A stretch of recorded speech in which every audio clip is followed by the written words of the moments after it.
Hello student, welcome to my YouTube channel concept.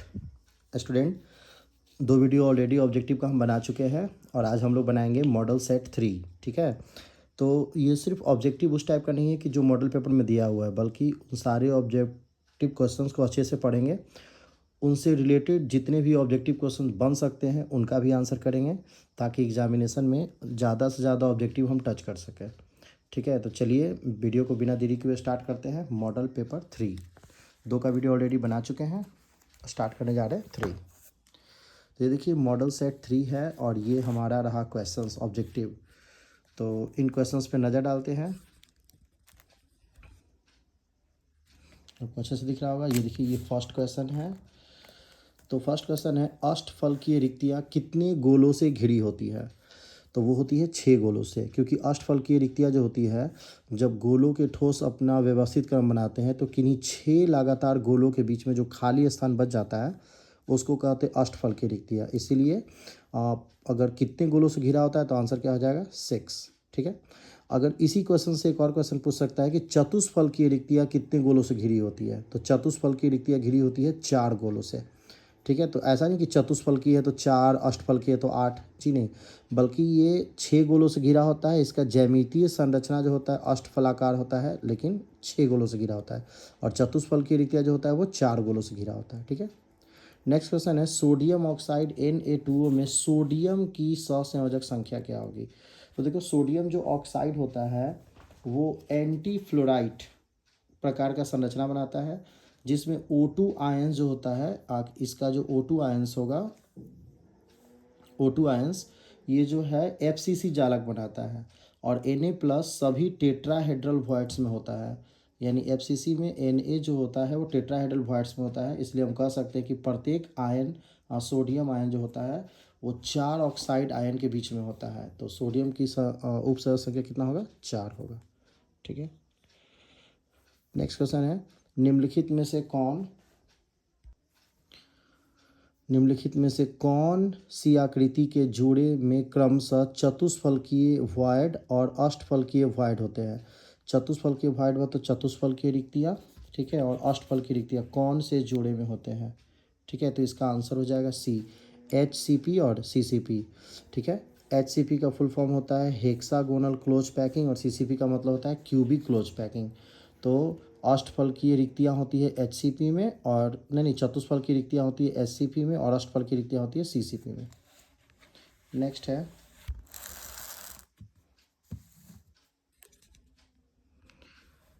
Next question की तरफ चलेंगे। निम्नलिखित में से कौन आदर्श घोल नहीं है? ठीक है, अच्छा 5th नंबर देख लेता, अच्छा 4th नंबर अभी छूट गया ना। निम्नलिखित में से कौन लौह चुंबकत्व दर्शाता है? देखो, लौह चुंबकत्व है तो ज़्यादातर ये आयरन से रिलेटेड होगा। ठीक है, तो इसका आंसर हो जाएगा Fe3O4। Fe3O4 इसका आंसर हो जाएगा। ठीक है, नेक्स्ट क्वेश्चन की चलते हैं, निम्नलिखित में से कौन राउल्ट के नियम से धनात्मक विचलन दर्शाता है? राउल्ट के नियम से धनात्मक विचलन कौन दर्शाता है? तो आंसर कौन है? देखो यहाँ पे तो है बेंजीन है। ठीक है, ये टॉल्वीन है, ये हो गया आपका बेंजीन, फिर कार्बन टेट्राक्लोराइड, ये है क्लोरोफॉर्म और इथेनॉल, क्लोरोफॉर्म एंड इथेनॉल। ये अच्छा एक और है, हाँ, क्लोरोफॉर्म और आपका है CH3COCH3 एसीटोन इसको बोलते हैं। तो धनात्मक विचलन के लिए आ जाएगा क्लोरोफॉर्म और एसीटोन, क्लोरोफॉर्म और एसीटोन आपका आंसर हो जाएगा। ठीक है, इसमें कभी कभी पूछ देता है कि राउल्ट के नियम से आदर्श विलयन कौन दर्शाता है? तो आदर्श विलयन और धनात्मक विलयन में बस फर्क यही होगा कि आदर्श विलयन में दोनों कॉमन मिलेगा, जैसे उसमें एक या तो क्रियाशील समूह या तो आपका यौगिक कॉमन जरूर मिलेगा। चलो देखते हैं, तो इसका आंसर क्या हो जाएगा? ये निम्नलिखित में से कौन जो है आदर्श घोल नहीं है? तो देखो, इसका आंसर तो आपको यहीं से मिल जाएगा। यहाँ कह रहा है धनात्मक विचलन दर्शाता है, तो धनात्मक विचलन या ऋणात्मक विचलन जो भी दर्शाएगा वो आदर्श घोल नहीं होगा। ठीक है, क्योंकि जो आदर्श होता है उसका शून्य होता है। तो क्लोरोफॉर्म और एसीटोन यहाँ पे है भी, क्लोरोफॉर्म और एसीटोन, तो इसका आंसर हो जाएगा सी। इसका आंसर कौन हो जाएगा? सी। नेक्स्ट है, हाँ, अभी आपको बता दें कि आदर्श घोल, तो देखो अगर पूछा जाए आदर्श तो आ जाएगा बेंजीन और टॉल्वीन, है ना, कॉमन लगभग। ठीक है, ये देखो मिथाइल एल्कोहल और इथाइल एल्कोहल, तो एल्कोहल एल्कोहल कॉमन है, कार्बन टेट्राक्लोराइड और सिलिकॉन टेट्राक्लोराइड। ठीक है, तो लगभग आपको कॉमन वर्ड्स मिल जाएंगे, वो होता है आदर्श विलयन। और जिसमें कॉमन नहीं मिलेगा वो हो जाएगा क्या, अनादर्श। तो अनादर्श में दो तरह के होते हैं, धनात्मक और ऋणात्मक, तो ये धनात्मक विचलन वाला है। नेक्स्ट है 7, निम्नलिखित में से कौन आदर्श विलयन का अभिलक्षण है। तो जो विलयन राउल्ट के नियम का पालन करता है उसको आदर्श विलयन कहते हैं, तो आंसर हो जाएगा ए। और जो विलयन राउल्ट के नियम का पालन नहीं करता है वो हो जाएगा अनादर्श विलयन। तो यहाँ आदर्श पूछ रहा है, हो सकता है अनादर्श पूछ दे, तो उसका आंसर क्या हो जाएगा, बी हो जाएगा। तो जो भी क्वेश्चंस इससे बन रहे हैं उस क्वेश्चन पर भी ध्यान देना है। नेक्स्ट पूछ रहा है विलियम के अनुसंख्य गुणधर्म का उदाहरण बताइए। तो देखो अनुसंख्य गुणधर्म 4 होते हैं, वाष्पदाब में आपेक्षिक अवनमन, ठीक है, क्वथनांक में उन्नयन है, यहाँ पे क्वथनांक में उन्नयन, तो सी हो जाएगा। ठीक है, घनत्व नहीं होगा, द्रव्यमान नहीं होगा, तापमान नहीं होगा। ठीक है, एक और है वाष्पदाब भी हो सकता है, हिमांक में अवनमन भी हो सकता है, तो खैर यहाँ क्वथनांक में उन्नयन है। तो कभी कभी देख लीजिएगा ये चारों हो सकता है। अनुसंख्य गुणधर्म कौन कौन होगा, हिमांक में अवनमन, क्वथनांक में उन्नयन, वाष्पदाब में आपेक्षिक अवनमन और एक परासरण दाब, ये 4 होते हैं अनुसंख्य गुणधर्म। तो ये सी आंसर हो जाएगा। नेक्स्ट पूछ रहा है क्वथनांक उन्नयन स्थिरांक की इकाई आपको बताना है।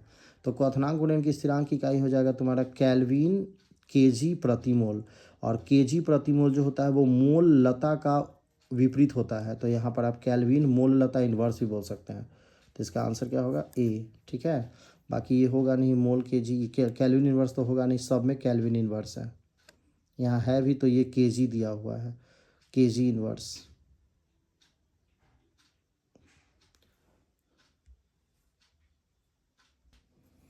चलिए तो नेक्स्ट क्वेश्चन की तरफ चलते हैं।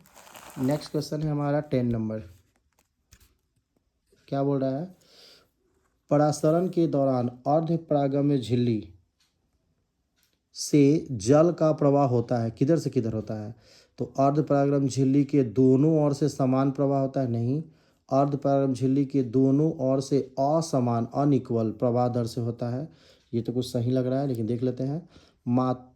मात्र कम सांद्रता वाले विलयन की ओर होता है, नहीं, कम सांद्रता से अधिक सांद्रता वाले की तरफ होता है, तो ये भी नहीं होगा। मात्र अधिक सांद्रता वाले विलयन की ओर होता है, केवल अधिक सांद्रता वाले विलयन की ओर होगा, ये बन सकता है आंसर। लेकिन केवल अगर कह रहा है तो नहीं होगा, मात्र कह रहा है तो नहीं होगा, तो इसका आंसर क्या हो जाएगा, बी। अर्धपरागम झिल्ली के दोनों ओर से असमान अर्थात अनइक्वल, हाँ, भिन्न प्रवाह दर से होता है, सही है ये। नेक्स्ट है सेल जेडन, ठीक है, oblique Jadon SO4 salt bridge का ये साइन है। कॉपर सल्फेट और कॉपर का विद्युत वाहक बल 1.1 वोल्ट है, इसका कैथोड होगा। तो विद्युत वाहक बल के मान से यह मतलब नहीं, यहाँ कैथोड। तो देखो बताते हैं, जो साल्ट ब्रिज है, साल्ट ब्रिज के इधर होता है एनोड और इधर होता है कैथोड, तो इसमें कैथोड कौन हो जाएगा, कॉपर। और अगर वही कहता है एनोड, तो एनोड कौन हो जाता है, जिंक। याद रखना साल्ट ब्रिज के इधर होता है एनोड और इधर होता है कैथोड, तो वैल्यू से मतलब उतना नहीं है, यहाँ देखना है कैथोड कौन हो जाएगा, कॉपर, और एनोड कौन हो जाएगा, जिंक। तो पूछ रहा है इसका कैथोड है तो कौन होगा, कॉपर। ठीक है, तो ये है तरीका समझने का। ठीक है, और ये लवन सेतु का साइन है, ये साल्ट ब्रिज का मतलब आपका वैद्युत रासायनिक सेल में होने वाली रेडॉक्स अभिक्रिया का समीकरण है। नेक्स्ट क्वेश्चन की तरफ चलते हैं। निम्नलिखित में से कौन विलयन में विद्युत का संचालन करता है। ठीक है, निम्नलिखित में से कौन विलयन में वैद्युत का संचालन करता है। तो वैद्युत का संचालन करता है वैद्युत अपघट्य, क्योंकि वैद्युत अपघट्य टूटकर आयन बनाता है, तो ये वैद्युत का संचालन करेगा।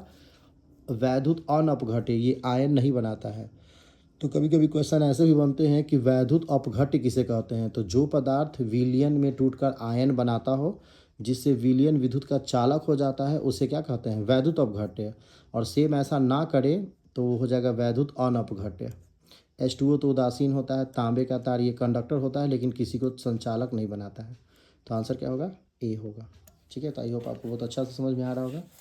13 नंबर क्वेश्चन है LiCl, उसी तरह से NaCl और KCl विलयन का अनंत तनुता पर समतुल्यांक सूचालन का सही क्रम क्या होगा।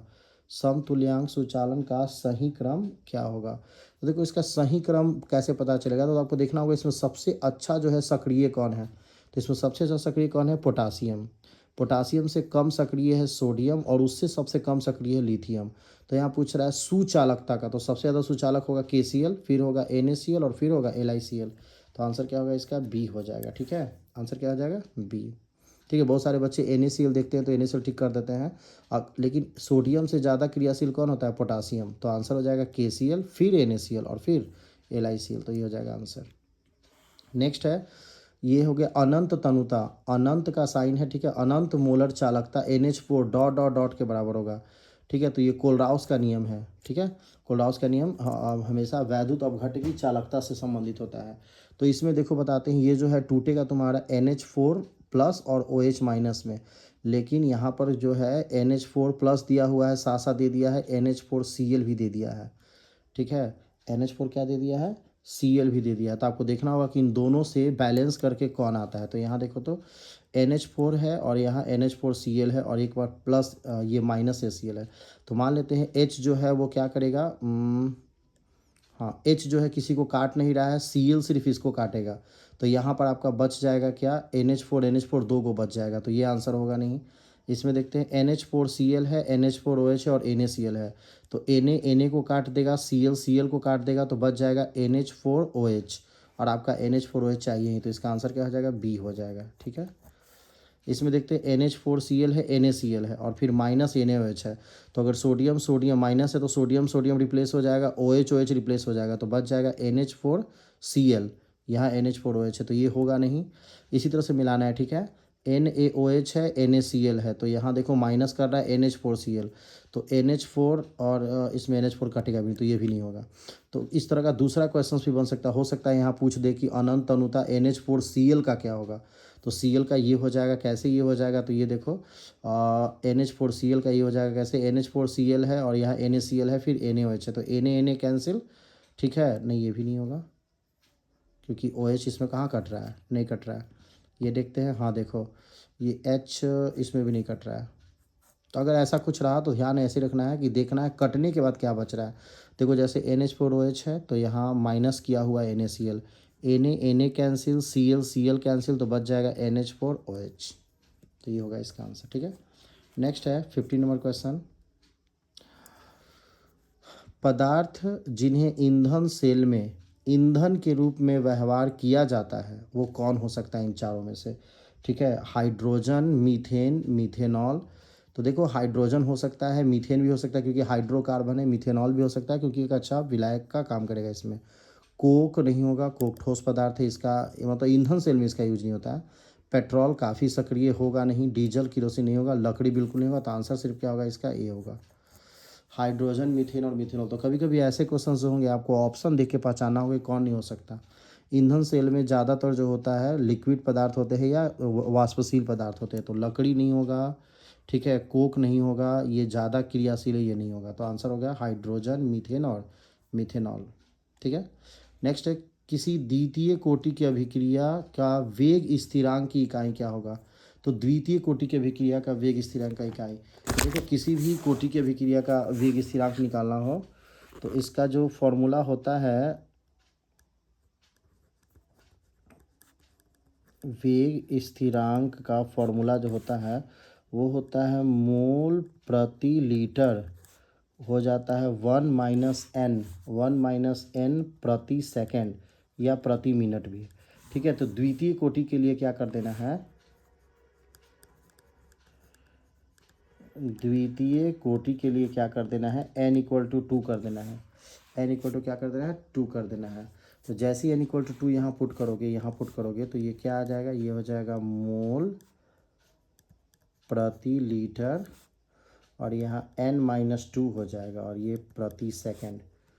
ठीक है, n-2 दैट मीन्स -1 और -1 को इसे मल्टीप्लाई करोगे तो ये हो जाएगा मोल प्रति, और लीटर -1 से मल्टीप्लाई करो तो ओनली लीटर बच जाएगा और इधर बचा हुआ तो पहले से ही ये, यानी आंसर हो जाएगा प्रति मोल लीटर प्रति सेकंड। ठीक है, अब देखते हैं ऑप्शन। ठीक है, इसका ऑप्शन है मोल प्रति लीटर। मोल नहीं तो मोल प्रति चाहिए ना, मोल इन्वर्स चाहिए, तो मोल ये होगा नहीं। ठीक है, ये हो जाएगा मोल, अच्छा प्रति मोल था, हाँ तो ये नहीं होगा लेकिन ये होगा प्रति मोल है, लीटर प्रति नहीं होगा प्रति मोल लीटर प्रति सेकंड। आंसर इसका क्या हो जाएगा? सी हो जाएगा। आंसर क्या हो जाएगा? सी, प्रति मोल लीटर प्रति सेकंड। आंसर इसका हो जाएगा सी। चलिए नेक्स्ट क्वेश्चन देखते हैं 17। आज पूरे मोबाइल में याद नहीं रहा क्यों। नेक्स्ट क्वेश्चन है, क्या बोल रहा है? एक रासायनिक अभिक्रिया के वेग समीकरण को निम्नलिखित रूप से निरूपित किया जा सकता है। एक रासायनिक अभिक्रिया के वेग समीकरण को वेग समीकरण को निरूपित किया जा सकता है। तो किसको निरूपित करेंगे? फिर से एक मिनट एडजस्ट कर लेते हैं। हाँ, एक रासायनिक अभिक्रिया के वेग समीकरण को निम्नलिखित रूप से निरूपित किया जाता है। वेग समीकरण को निरूपित करना है तो वेग इक्वल टू दिया हुआ है ए की सांद्रता इंटू बी की सांद्रता का स्क्वायर। यदि ए की सांद्रता को स्थिर रखकर बी की सांद्रता को तिगुना कर दिया जाए, क्या कर दिया जाए? तिगुना कर दिया जाए तो वेग क्या होगा? ठीक है, तो तिगुना करने के लिए बोल रहा है। तिगुना यानी 3 गुना। तो 3 गुना करोगे तो 3 का स्क्वायर 2 कर दो। ठीक है, इसका सिर्फ करना है, 3 का स्क्वायर 2, तो ये आपका हो जाएगा 9 गुना। ठीक है, 17, 9 गुना, 2 गुना, 3 गुना, 4 गुना, 9 गुना। आंसर हो जाएगा क्या? डी। तो जितना गुना करने के लिए बोलेगा पावर को उस पर चढ़ा देना है। तो कह रहा है क्या? बी की सांद्रता को तिगुना कर दिया जाए तो 3 का स्क्वायर कितना हो जाएगा? 9 गुना। नेक्स्ट है, प्रथम कोटि की प्रतिक्रिया के लिए वेग स्थिरांक का इकाई। ठीक है, अब इस बार प्रथम कोटि का पूछ रहा है। तो देखो अभी थोड़ा देर पहले ये हम बताए थे, ये फॉर्मूला मोल प्रति लीटर 1 - n। तो प्रथम कोटि की कंडीशन में यहाँ 1 हो जाएगा, तो 1 - 1 हो जाएगा 0। तो ये पूरा टर्म हो जाएगा 1, क्योंकि किसी भी नंबर या किसी भी स्थिरांक पर पावर 0 = 1 तो हो जाएगा सिर्फ प्रति सेकंड या प्रति मिनट भी बोल सकते हैं। तो प्रथम कोटि की अभिक्रिया का हो जाएगा कौन? प्रति सेकंड। ये हो जाएगा आंसर ए। ये सब ऐसा कुछ नहीं होने वाला। ठीक है, नेक्स्ट क्या बोल रहा है? d/dx = KH+n में pH बराबर, अच्छा pH 2 से 1 करने पर प्रतिक्रिया दर 100 गुना हो जाता है। तो प्रतिक्रिया की कोटि देखो 2 से 1 करने पर, ठीक है, 2 से 1 करने पर अगर ये 100 गुना हो जाता है तो इसका मतलब है कि log 10 का वैल्यू 1 होता है। ठीक है, तो इसमें तुम्हारा जो हो जाएगा, इसका समीकरण ये हो जाएगा 10⁻n बराबर कितना गुना बोल रहा है? 100 गुना। ठीक है, तो log 10 का वैल्यू 1 होता है तो n पे पावर 10 पे पावर ले लेंगे, n = 100 गुना। ठीक है, तो 10 पे पावर n ही रहने देंगे। 100 को लिख सकते हैं, 100 को लिख सकते हैं क्या? 10 का स्क्वायर। तो ये सेम है तो n = 2 हो जाएगा। n = इसका आंसर क्या हो जाएगा? 2 हो जाएगा।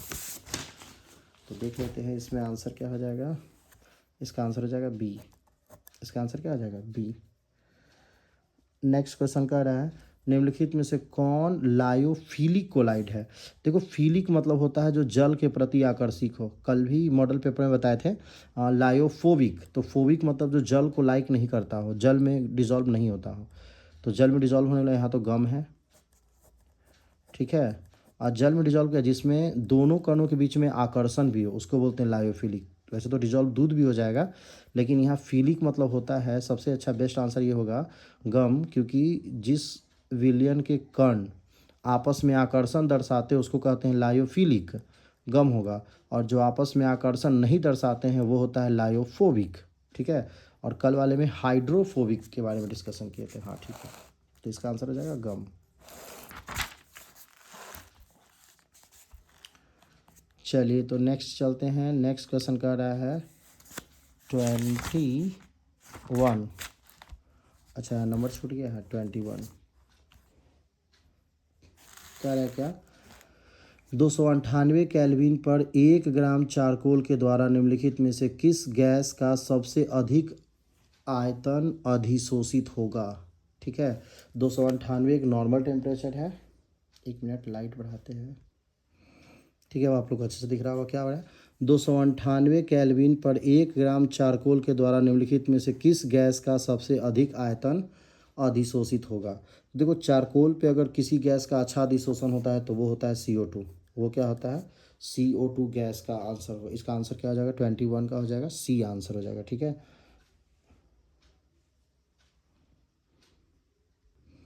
ठीक है, इसका आंसर क्या हो जाएगा? सी। वैसे भी खाद्यान्न में अगर ये क्या बोलते हैं गैस को, जहरीले गैस को अवशोषित करने के लिए किसी चीज़ का यूज़ किया जाता है तो वो यूज़ किया जाता है क्या? चारकोल लकड़ी का टुकड़ा, ठीक है। लेकिन आंसर इसमें डी भी हो सकता है, क्योंकि अमोनिया की भी सांद्रता जो होती है अधिक होती है। तो अगर ये दोनों आ जाता है तो आप टिक तो ये करोगे, लेकिन इसको भी आप घेरे में रखोगे, ठीक है। रासायनिक नेक्स्ट क्वेश्चन देखते हैं, रासायनिक अधिशोषण में।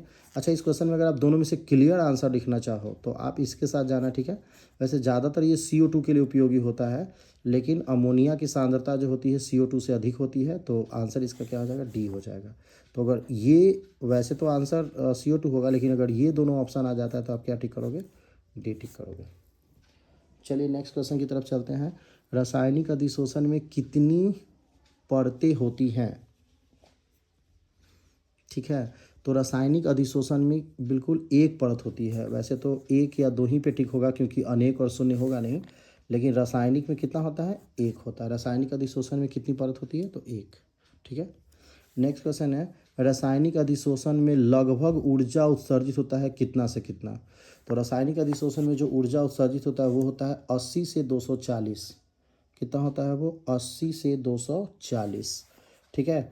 और अधिक ऊर्जा भी होता है, तो कभी कभी यहाँ आंसर अधिक ऊर्जा भी हो जाता है, पर अधिक में ये नहीं जाना है। अगर यहाँ पूछता है भौतिक अधिशोषण में लगभग ऊर्जा कितनी उत्सर्जित होती है, तो वो हो जाएगा आपका 20 से 40, 20 से 40, ठीक है। नेक्स्ट क्वेश्चन है, अधिशोषण के प्रक्रम में साम्य अवस्था पर क्या होगा। अधिशोषण के प्रक्रम में साम्य अवस्था पर क्या होगा, तो ये ग्रेटर देन नहीं, बल्कि ये होगा डेल्टा H इक्वल टू होगा T into delta S, T into delta S होगा, ठीक है। क्योंकि Q जो होता है वो जीरो हो जाता है, जो एंथैल्पी परिवर्तन वो जीरो हो जाता है, तो डेल्टा H इक्वल टू क्या होगा, T इंटू डेल्टा S, साम्य अवस्था पे ओनली, ठीक है। नेक्स्ट है, जल, क्वेश्चन नंबर 25, जल में साबुन की सांद्रता उच्च होने पर साबुन किसके समान व्यवहार करता है, ठीक है। जल में साबुन की सांद्रता अगर अधिक हो गया तो ये किसके समान व्यवहार करेगा, तो ये सब तो याद करना है, ये होगा सहचारी कोलाइडल विलयन के, सहचारी कोलाइडल विलयन के, ठीक है। नेक्स्ट है, लोहे का मुख्य ऑक्साइड अयस्क कौन है। तो ऑक्साइड अयस्क लोहे का, तो सीडेराइट, हेमेटाइट, पायराइट, बॉक्साइट, तो आंसर क्या होगा, हेमेटाइट।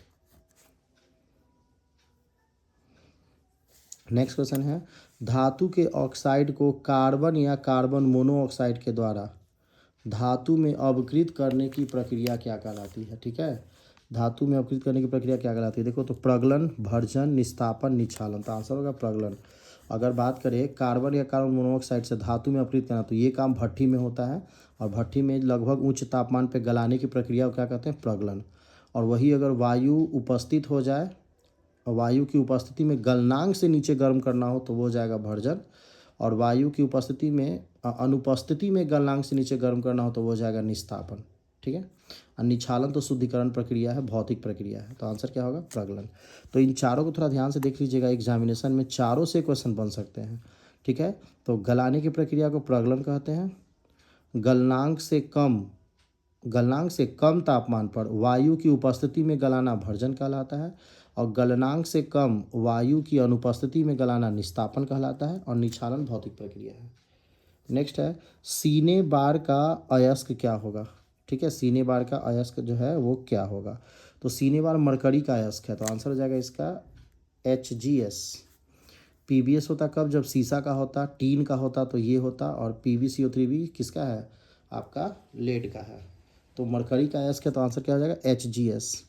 नेक्स्ट है, निम्नलिखित में से कौन जिंक का अयस्क नहीं है, तो यहाँ देखो जिंक ब्लेड जिंक का अयस्क है, जिंकाइट भी लग रहा है जिंक का अयस्क है, कैलामाइन ZnCO3 को बोलते हैं, तो ये नाम भले अलग लग रहा है पर ये भी जिंक का अयस्क है। तो बच गया कौन, बॉक्साइड, क्योंकि बॉक्साइड का फॉर्मूला होता है Al2O3 और डॉट XH2O, तो ये हो जाएगा आपका एल्युमिनियम का अयस्क। तो पूछ रहा है क्या, जिंक का अयस्क नहीं है, निगेटिव है, तो निगेटिव में कौन हो जाएगा, बॉक्साइड। चलिए 30 नेक्स्ट क्वेश्चन की तरफ चलते, क्या बोला है, निम्नलिखित में से कौन सा ऑक्साइड वात्य भट्ठी में अपचयित होता है। तो वात्य भट्ठी में अपचयित होता है, तो वात्य भट्ठी होता है लोहा से रिलेटेड, किससे रिलेटेड होता है, आयरन से, तो आंसर हो जाएगा आयरन का ऑक्साइड, ठीक है। वही कॉपर पूछ रहा है, तो ये होता है बेसेमर परिवर्तक में, बेसेमर परिवर्तक में कॉपर हो जाएगा, ठीक है। और सोडियम ऑक्साइड जो होगा ये वैद्युत शोधन द्वारा होगा, तो सबका आंसर याद रखिएगा। और जिंक ऑक्साइड भी लगभग इसका गलनांक कम होता है ना, तो ये ज़्यादातर होता है ढलुआ चूल्हा, कुछ ऐसा है। ठीक है, तो इन तीनों को याद रखिएगा। आयरन हो गया वात्य भट्ठी, कॉपर हो गया बेसिमर परिवर्तक, सोडियम ऑक्साइड हो गया वैद्युत भट्ठी में। नेक्स्ट है, निम्नलिखित में से कौन सी भू धातु भूपट्टी पर प्रचुर मात्रा में पाई जाती है?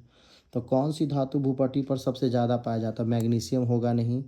ठीक है, भूपट्टी पर प्रचुर मात्रा में पाया जाता है।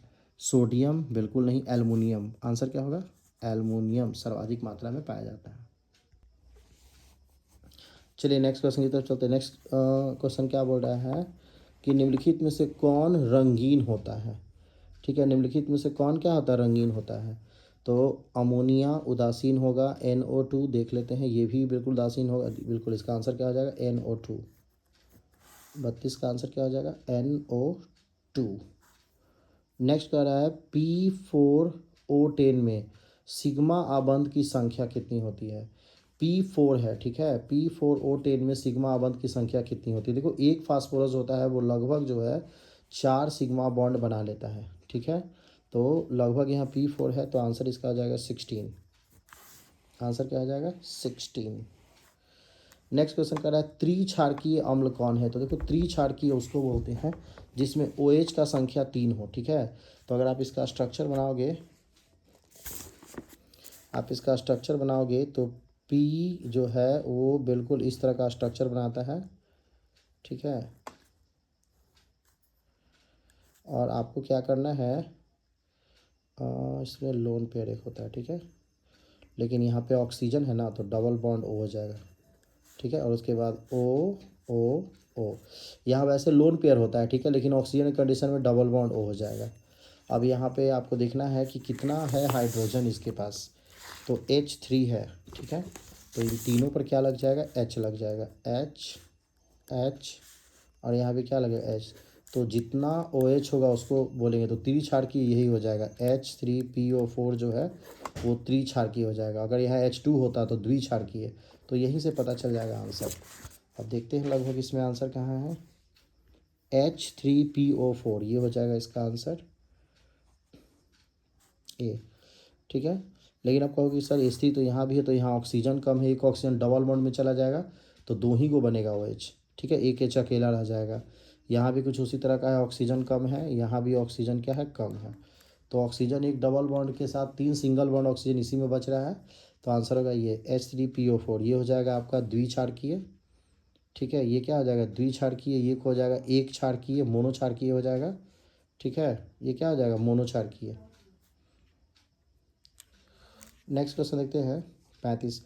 कौन सी धातु का नाइट्रेट की ऊष्मीय विघटन होने पर रंगीन गैस मुक्त होता है? कौन सी धातु का नाइट्रेट, ठीक है, ऊष्मीय विघटन होने पर रंगीन गैस मुक्त करता है? तो ये होगा क्या? NaNO3। NaNO3 Na2O मुक्त करने के कारण, किसके मुक्त करने के कारण? Na2O मुक्त करने के कारण। नेक्स्ट है, निम्नलिखित में से कौन ध्रुवीय यौगिक है? ये तो क्वेश्चन एक बार और मॉडल सेट में आया था। निम्नलिखित में से कौन ध्रुवीय यौगिक है? तो ये हो जाएगा आंसर SO2। ठीक है, SO3 होगा नहीं, BF3 नहीं होगा, CO2 नहीं होगा, कौन होगा? SO2। नेक्स्ट है, निम्नलिखित में से कौन 37 निम्नलिखित में से कौन सबसे कम वाष्पशील होता है? सबसे कम वाष्पशील होगा, तो देखो इसमें सेलेनियम है, टेल्यूरियम है, सल्फर है, ऑक्सीजन है। ठीक है, तो वैसे तो H2O देखकर टिक आउट करने का मन करेगा कि ये जो है अधिक वाष्पशील होगा, सही भी है, क्योंकि जैसे जैसे अणु का आकार बढ़ता जाएगा ये जो है मजबूत होता जाएगा। तो आंसर इसका क्या होगा? H2O। निम्नलिखित में कौन सबसे कम वाष्पशील है? तो हो जाएगा क्या? H2O। देखो, सबसे कम ही पूछ रहा है, तो जैसे जैसे अणु का आकार बढ़ेगा ये जो होता है आपका मतलब क्रियाशील होता चला जाएगा, तो हो जाएगा कौन? H2O। नेक्स्ट है, ओलियम का सूत्र क्या है? तो देखो, ओलियम जो होता है वो बनता है आपका, ये भी पूछा हुआ क्वेश्चन है कि किस किस के मिलने से ओलियम बनता है। तो ओलियम आपका बनता है H2SO4 प्लस SO3 के मिलने से। तो ये दोनों के मिलने से बनता है, और सूत्र हो जाएगा H2SB2 हो जाएगा, और 4 और 3 7 ऑक्सीजन 7 हो जाएगा। तो आंसर हो जाएगा इसका A, H2S2O3 ओलियम का सूत्र होगा। ठीक है, नेक्स्ट निम्नलिखित में से कौन सा बंध सबसे ज़्यादा प्रबल होता है? कौन सा बंध जो है सबसे ज़्यादा क्या होता है, प्रबल होता है? तो देखो फ्लोरीन लग रहा है कि सबसे ज़्यादा मजबूत होगा, ठीक है। क्लोरीन ये और ये, लेकिन ये जो है डी कक्षक ऑर्बिटल के कारण जो होता है थोड़ा मजबूत हो जाता है इससे। तो सबसे ज़्यादा प्रबल कौन होगा? क्लोरीन। वैसे बच्चों को लगता है सबसे ज़्यादा कि फ्लोरीन होना चाहिए, लेकिन नहीं, इसका ध्रुवन क्षमता ज़्यादा होता है। और बाकी तुम्हारा अगर क्रम का भी देखा जाए तो आंसर हो जाएगा क्लोरीन, फिर होगा फ्लोरीन, और फिर हो जाएगा ब्रोमीन, और तब होगा कौन? आयोडीन। तो क्लोरीन होगा। नेक्स्ट, निम्नलिखित में से कौन सबसे कम क्वथनांक वाली गैस है? सबसे कम क्वथनांक वाली गैस है। तो आज याद करने वाला क्वेश्चन ज़्यादा आ रहा है, ठीक है।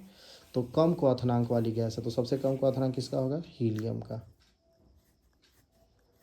क्योंकि इसका अणु का आकार छोटा होता है तो क्वथनांक इसका सबसे कम होगा।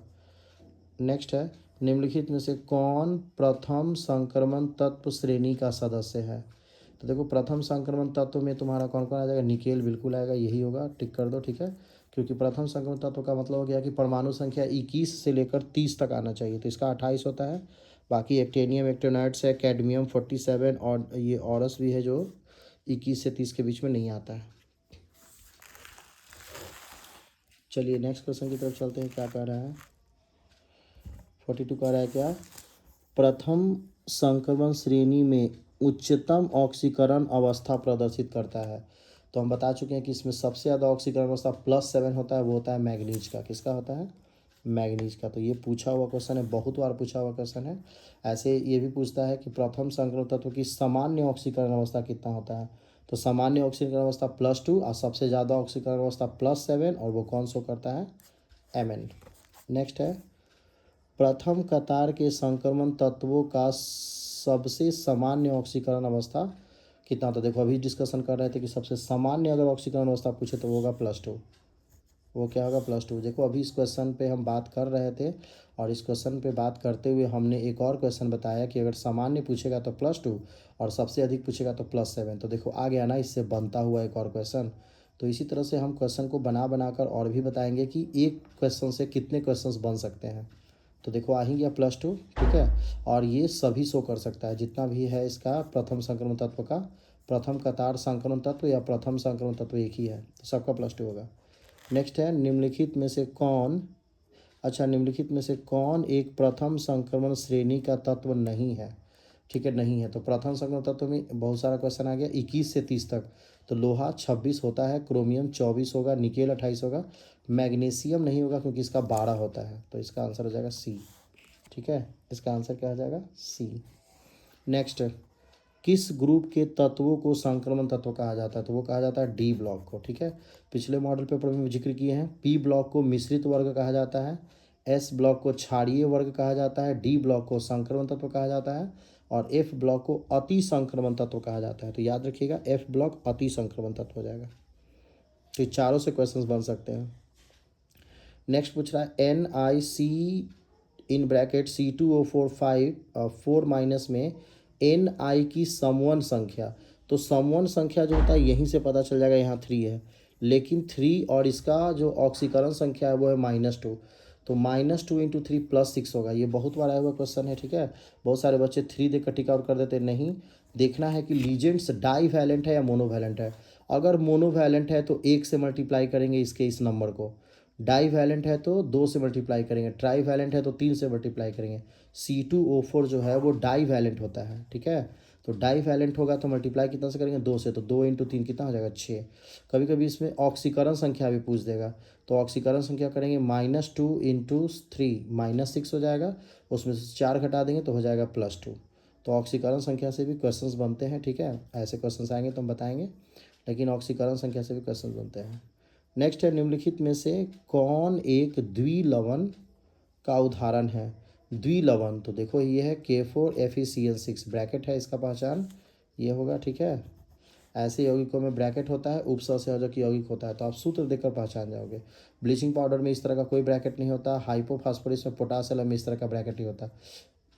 लेकिन एक और चीज़ यहाँ पूछ रहा है, द्विलवण का उदाहरण है, ये तो उपसंयोजक यौगिक है, सॉरी, इसका आंसर होगा ये, डी होगा आंसर। द्विलवण ये है, ये उपसंयोजक यौगिक है, तो उपसंयोजक यौगिक यहाँ नहीं पूछा, यहाँ पूछा है द्विलवण, तो ये नहीं होगा, ठीक है, इसका आंसर क्या होगा, डी होगा। द्विक लवण का आंसर क्या होगा, डी। पोटास एलम एक द्विक लवण है। वही अगर पूछता है निम्नलिखित में से कौन एक उप सहसंयोजक यौगिक है, तो आप टिक करते ये वाला बी। ठीक है, थोड़ा सा यहाँ हम सोचे थे कि द्विक लवण जैसा क्वेश्चन नहीं पूछेगा। चलिए नेक्स्ट क्वेश्चन पूछ रहा है क्या, क्रोमियम H2O4Cl2 प्लस संकुल में क्रोमियम की ऑक्सीकरण संख्या बताएं। तो देखो इस तरह का क्वेश्चन हम पहले ही बोले थे कि आएगा, तो हम इसमें दोनों का डिस्कशन कर लेते हैं।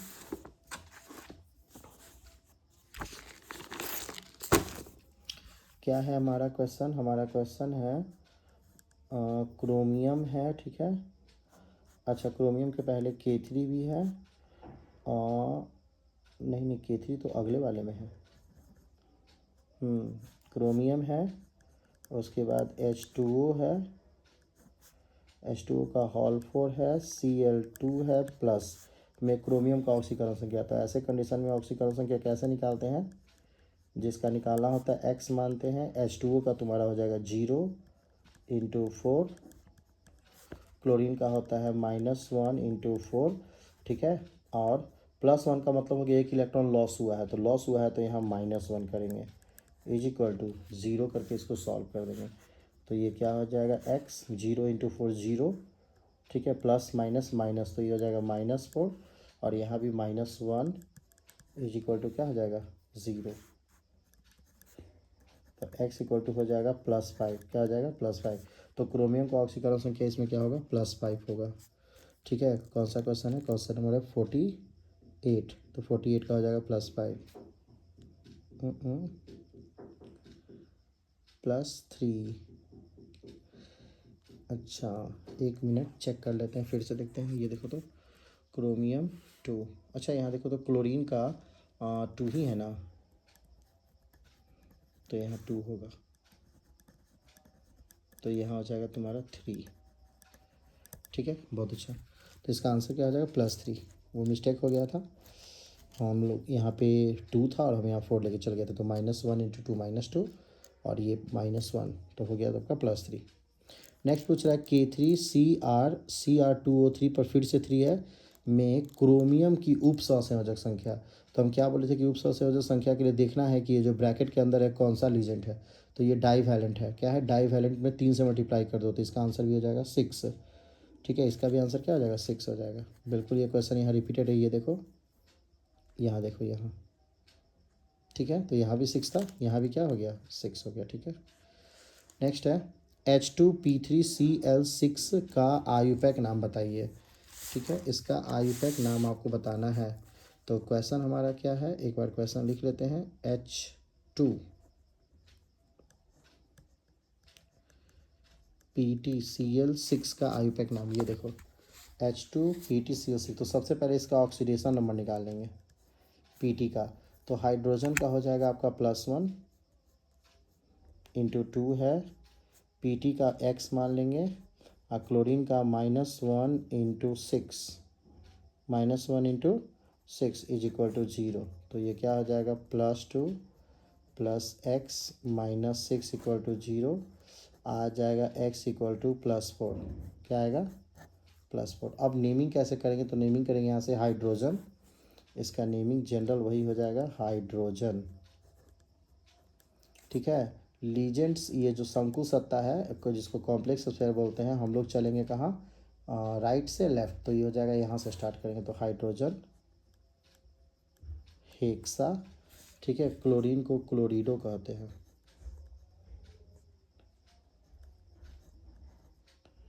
ठीक है, हाइड्रोजन हेक्सा क्लोरिडो, इसको प्लेटिनम बोलेंगे, प्लेटिनियम क्या बोलेंगे, 4। तो हाइड्रोजन हेक्सा क्लोरिडो प्लेटिनियम 4। देखते हैं यहाँ पे ऑप्शन क्या है, हाइड्रोजन हेक्सा क्लोरो, क्लोरो नहीं होता है, क्लोरिडो होता है। तो हाइड्रोजन हेक्सा क्लोरिडो प्लेटिनम 4, इसका आंसर क्या हो जाएगा, C.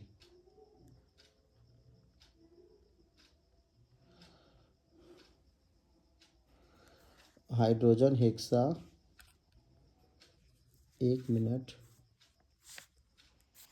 Hydrogen hexa chlorido platinum 4, ये होगा, इसका आंसर सी होगा। ठीक है, हाइड्रोजन हेक्सा क्लोरो नहीं होता है, क्लोरिडो होता है, लेकिन यहाँ क्लोराइडो है, क्लोरो क्लोराइडो, वैसे होता है क्लोरिडो, लेकिन ये आप आंसर ठीक करोगे, ठीक है।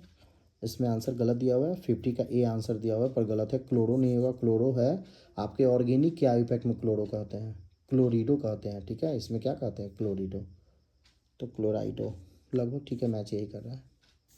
वैसे ऐसे कंडीशन में आप क्या कीजिएगा, इंग्लिश जो चूँकि आप एक बोर्ड एग्जाम दोगे तो उसमें हिंदी इंग्लिश दोनों लिखा होता है, तो जब भी अगर हिंदी में कन्फ्यूजन हो तो आप इंग्लिश देख लोगे, ठीक है।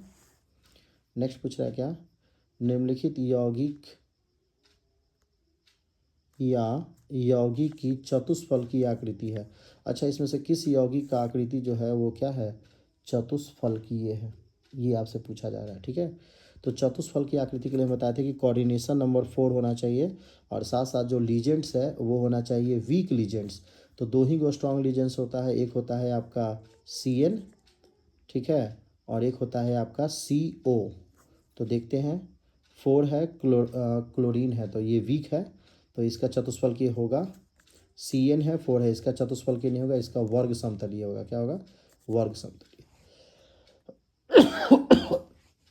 4 है क्लोरीन है, इसका भी होगा चतुष्फल की। अच्छा, ये पूछ रहा है दोनों, हाँ तो ठीक है, दोनों आंसर होगा, डी जो होगा ऑप्शन, उसमें A और C दोनों है, ये नहीं है, ठीक है। फिर से इसके बारे में देख लो, देखो 4 होगा तो चतुष्फल की है और 6 होने पर अष्टफल की है, लेकिन वही अगर 4 है और जो लीजेंड है वो स्ट्रांग है तो वर्ग समतलीय, जैसे CN रहेगा तो वर्ग समतलीय, इसका संरचना होगा वर्ग समतलीय, ठीक है। और वही अगर 6 रहता और लीजेंड अगर स्ट्रांग रहता तो उसको बोलते हैं पायरा। ऐसे कंडीशन में भी इसका जो जियोमेट्री होगा वो ओक्टाहेड्रल ही होगा, ठीक है, यानी 6 की कंडीशन में ओक्टाहेड्रल ही होता है, दोनों ही वीक लीजेंड्स और स्ट्रॉन्ग लीजेंड्स में। चलिए तो नेक्स्ट क्वेश्चन की तरफ चलते हैं। क्लोरोफॉर्म जिंक और जल के द्वारा अपघटित होकर क्या बनाता है। देखो, क्लोरोफॉर्म जब भी जिंक और जल के द्वारा अपघटित होगा तो ज़्यादातर वो एसिटिलीन गैस बनाता है, लेकिन यहाँ पर इथिलीन भी है, ठीक है। तो यहाँ देखते हैं क्लोरोफॉर्म जिंक और जल द्वारा अपघटित होकर क्या बनाता है। अच्छा हाँ, क्लोरोफॉर्म का में एक ही कार्बन होता है ना, CHCl3, तो इसका आंसर क्या हो जाएगा, इसका आंसर डी हो जाएगा, ठीक है, इसका आंसर क्या हो जाएगा, डी हो जाएगा। वैसे भी इन दोनों में कन्फ्यूजन है और यहाँ भी इथेन है, तो यहाँ पर आंसर क्या हो जाएगा, मीथेन। कभी भी कन्फ्यूजन हो तो ऑप्शन मिला लेना, अगर ऑप्शन मिलता जुलता है, देखो यहाँ देखो, एसिटिलीन 2 कार्बन 2 कार्बन 2 कार्बन, तो आंसर हो जाएगा मीथेन। और क्लोरोफॉर्म का फॉर्मूला भी होता है क्या, CHCl3, क्लोरोफॉर्म का फॉर्मूला होता है CHCl3, ठीक है। नेक्स्ट, निम्नलिखित अभिक्रिया का प्रमुख प्रतिफल निम्नलिखित में से कौन होगा। देखो, CH अभी आ गया क्लोरोफॉर्म, ये वायु में ऑक्सीजन को होकर फास्जीन गैस बनाता है, जिसका फॉर्मूला होता है COCl2, तो इसका आंसर क्या होगा, C। क्लोरोफॉर्म वायु के संपर्क में आकर फास्जीन गैस बनाता है, इसी कारण क्लोरोफॉर्म को वायु रुद्ध बोतल, यानी जिसमें वायु नहीं हो वैसे बोतल में भरकर भंडारित किया जाता है, ठीक है। तो इसका आंसर हो जाएगा COCl2। नेक्स्ट चलते हैं, तो नेक्स्ट क्वेश्चन की तरफ चलते हैं। नेक्स्ट क्वेश्चन है, निम्नलिखित में से कौन गैमेक्सिन है, ठीक है, किसको गैमेक्सिन कहा जाता है। तो क्लोरोबेंजीन को कहा जाता है, DDT को कहा जाता है, ठीक है, या फिर कहा जाता है आपका हेक्सा क्लोरोबेंजीन, नहीं नहीं नहीं नहीं,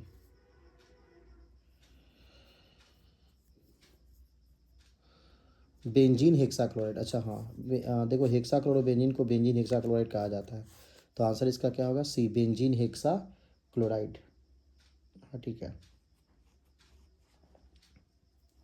नेक्स्ट है, निम्नलिखित में से कौन यौगिक बनाता है। देखो, C6H6Cl2 को अगर आप क्लोरीन की अधिकता में रिएक्शन करोगे तो ये हेक्सा क्लोरोबेंजीन बनाएगा, जिसको बेंजीन हेक्साक्लोराइड भी कहते हैं, ठीक है। तो यहाँ देखो, बेंजीन हेक्साक्लोराइड से बहुत सारा क्वेश्चन आ रहा है, तो थोड़ा इस पर और डिस्कशन कर लेते हैं। बेंजीन हेक्साक्लोराइड एक कीटनाशक है, ये क्या है, कीटनाशक है जिसका यूज किया जाता है DDT की जगह पे।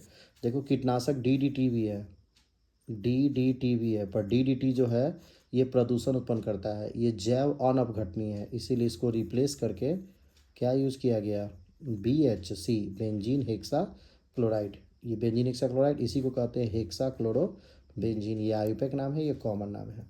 ठीक है, ये बनता कैसे है, क्लोरीन और बेंजीन और क्लोरीन की अभिक्रिया द्वारा। लेकिन क्लोरीन अधिक होना चाहिए, साथ साथ सूर्य के प्रकाश की उपस्थिति भी होना चाहिए।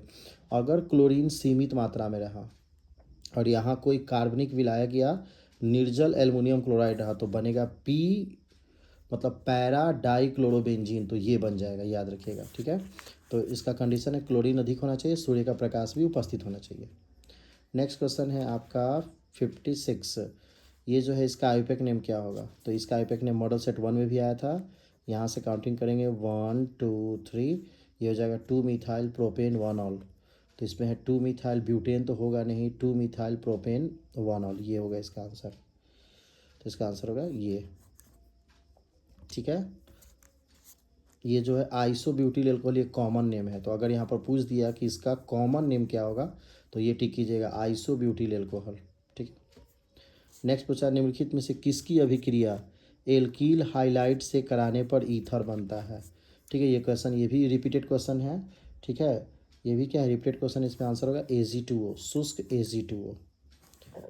नेक्स्ट, निम्नलिखित में से कौन सर्वाधिक अम्लीय है, सबसे ज़्यादा अम्लीय कौन है, तो ये भी रिपीटेड क्वेश्चन है, एम क्लोरोफिनॉल। इसका आंसर क्या होगा, एम क्लोरोफिनॉल।